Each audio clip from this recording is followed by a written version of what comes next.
Au sommaire de ce résumé de l'actualité sportive, le Estaon qui s'accroche, le SAS Football si proche, des handballeuses spinaliennes qui raccrochent et des kayakistes qui décrochent.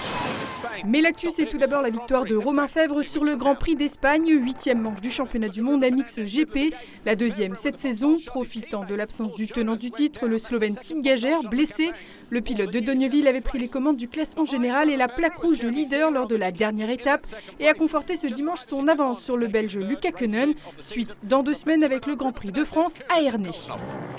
En National 3, le Estaon n'a pas dit son dernier mot et a remporté samedi soir une bataille très importante pour le maintien face à la jeunesse de la réserve de Metz. Des Tahonnais opportunistes et ultra efficaces en attaque dans le sillage de leur attaquant Colin Villa, auteur d'un doublé en première période et en l'espace de 2 minutes. Cela suivi d'une réalisation de Victor Didier-Jean à l'affût pour reprendre un service d'Hugo Crouzier.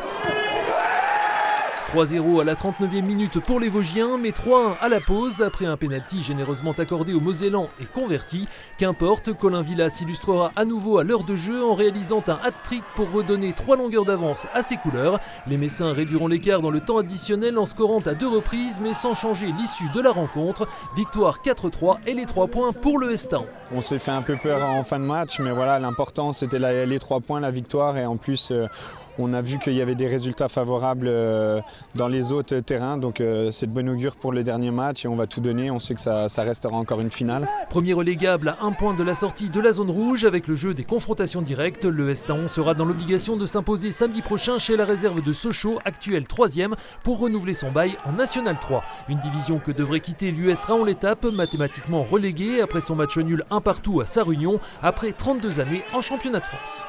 Un échelon au-dessus en National 2, dernière apparition à domicile également samedi pour le SAS Football et pour l'arbitre vosgien Yann Gazagne après 25 ans au sifflet, dont 15 en championnat national.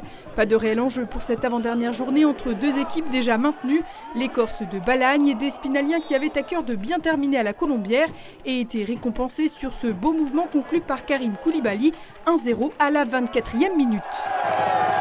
À défaut de parvenir à se mettre à l'abri au retour des vestiaires, comme bien souvent cette année, les Spinaliens laisseront filer des points dans les dernières minutes avec ce pénalty légitimement accordé aux Corses qui est transformé à la 90e minute. 1-1, score final.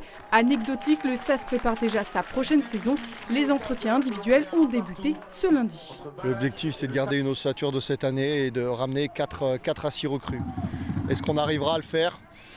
Je ne sais pas, mais je crois en la stabilité parce que ce groupe a besoin d'un vécu commun pour regarder un peu plus haut. Actuel 10e, le SAS bouclera sa saison samedi à Beauvais, autre formation du milieu de tableau.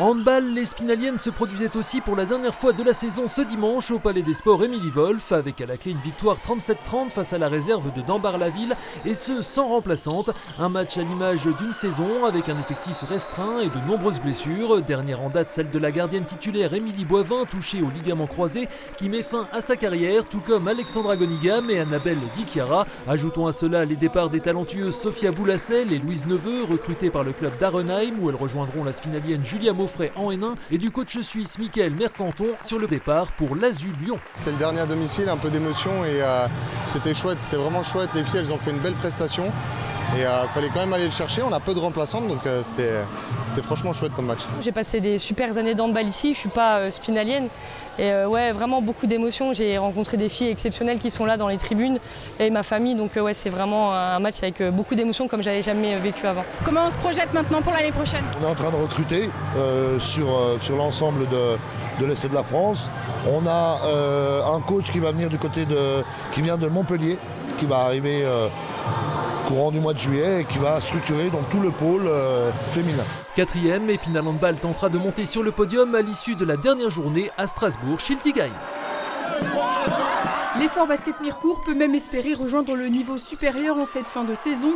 Auteur d'une année 2025 parfaite et d'une 14e victoire consécutive ce samedi face à Rixheim, 106-88, les Mircursiens ont rejoint en tête du classement de leur poule de N3 Dijon d'Adol, battu ce week-end. La montée se jouera donc lors de la dernière journée. Pour retrouver la Nationale 2, quittée il y a une dizaine d'années, Loïc Gigant et ses coéquipiers devront s'imposer à Saint-André-les-Vergers, tout en espérant une défaite des Bourguignons en déplacement à Vitry-le-François. Enfin, premier événement canoë-kayak de la saison ce week-end sur le bassin Naturo d'Épinal, avec tout d'abord une manche de la Coupe de France de kayak cross, discipline olympique depuis les JO de Paris 2024. Le principe, une course contre la montre à 4 bateaux avec quelques portes à passer et un esquimotage obligatoire rafraîchissant.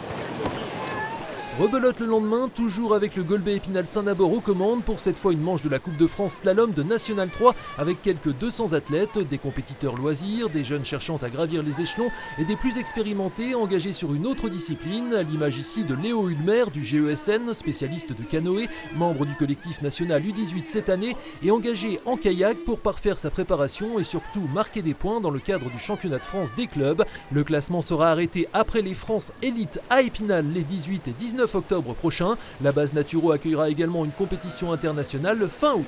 Exceptionnellement ce lundi, pas d'émission côté sport, rendez-vous lundi prochain.